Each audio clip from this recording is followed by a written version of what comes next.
Welcome back to Liberty's Hill, where we explore the question, how can we create a world of human flourishing with liberty, justice, dignity, and prosperity?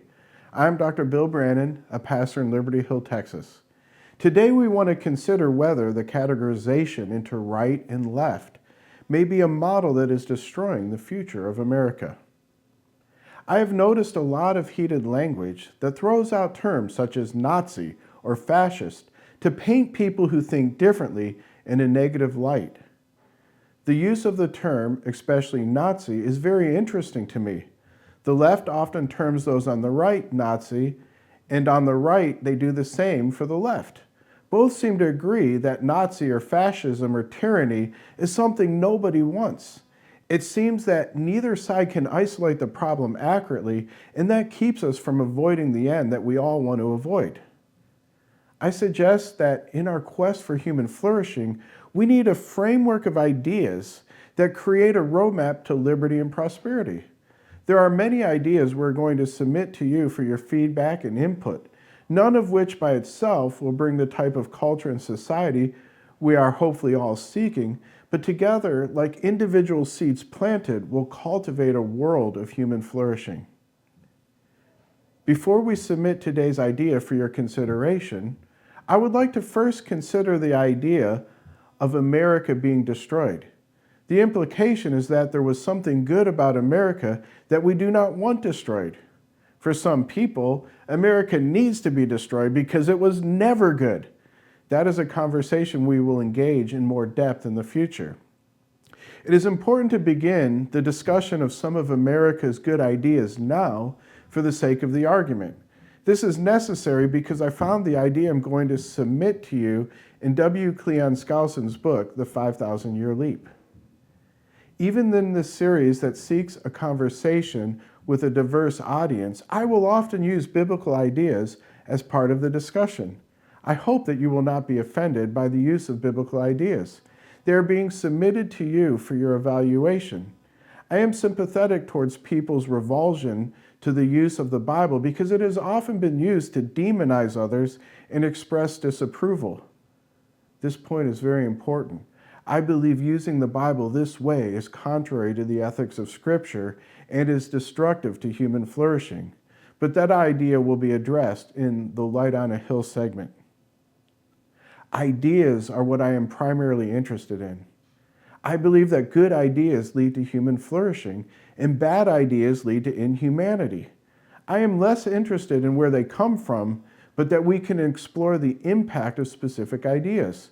My presupposition is that the ideas that lead to human flourishing are universal and can be found in many sources. It is just that my expertise is in the Bible, and so without using the Bible, I will not be a great partner in our conversation. An important foundational idea is when Jesus describes the kings, or we could say rulers or leaders or even managers where we work, of this world. I believe he uses the use of world here, not meaning everyone in the whole world, but as a type of tyrannical, oppressive, and inhumane world. Those leaders seek to lord it over others. This to me is the language of tyranny. Jesus then says that in his kingdom, those who are great will be servants of all. When the ideas of tyrant leadership and servant leadership are considered, we can easily imagine the world that each of these ideas create. Even though I use Scripture to describe the idea, hopefully those who dislike Christianity will agree with the idea of leadership presented here. I also hope if someone comes up with another way to express the idea, Christians will not be offended. If the essence of the idea is the same, that is all that matters. I think capturing the imagination of people with ideas and stories is extremely important because they become part of our personal and common dream. The idea of servant leadership is why nations today have presidents and prime ministers and not emperors and kings. It is a contrast between a world where leaders serve the people or where the people serve their leaders. They're completely different worlds. Many people can relate to these ideas because they often experience them in the workplace. People flourish under servant leaders. People suffer indignity under the hand of what I like to call mini pharaohs or harsh taskmasters. That language comes from the Hebrew Bible, where the Israelites were slaves in Egypt. God delivered Israel from slavery through the Exodus and gave them a biblical social architecture that was intended to create a world completely different than the tyranny they experienced in Egypt. A major element to create that world was how they treated the foreigner and stranger in their land. Justice, liberty, and human dignity was to be extended to all. They were told that they would have one law that was for them and the foreigners in their land.